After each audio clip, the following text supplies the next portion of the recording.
Hello everyone, good morning. আজকের মর্নিংটা আমার good হয়নি, কারণ সকাল সকাল উঠে তাড়াতাড়ি করে বেরিয়ে যেতে হয়েছে বাবাকে নিয়ে ডাক্তারখানায়। তো উঠে বেরিয়ে পড়লাম। তো সঙ্গে সঙ্গে টোটো পেয়ে গেছিলাম। টোটো করে ফার্স্টে আমি বাড়ি যাব ভাবলাম, সেখান থেকে বাবাকে নিয়ে তারপর ডাক্তারখানায় যাব। তো বাড়িতে চলে গেছি, বাড়িতে নেবে। আর এই যে পুচকেটাকে দেখছি, ওই পুচকেটা হচ্ছে আমার দিদির ছেলে। আমার হাতে কেড়ে পুরো চকলেটটা নিয়ে নিয়েছিল, এত শয়তান কি বলবো। দিয়ে তারপর যাই হোক, সেখান থেকে টোটো করে এই যে বাবা বসেছে, বাবার শরীরটা সত্যিই খুব খারাপ। তারপর বাবাকে নিয়ে চলে গেলাম সোজা ডাক্তারখানায়।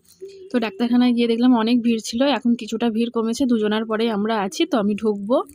তো ডাক্তার তারপর দেখানো হয়ে গেছে, তারপর চলে এসেছি বাড়িতে। আর এই যে এই ঘরটায় আগে আমি থাকতাম। তো মা চলে যাওয়ার পর আর আমার বিয়ে হয়ে যাওয়ার পর এখন আমি আর থাকি না। আর এই যে হচ্ছে আমার মা, এখন এই ঘরটাতে বাবাই থাকে। তো ডাক্তার অনেক কটা ওষুধও দিয়ে দিয়েছে, আর দুটো ওষুধ লিখে দিয়েছে, কিনে আনতে হবে।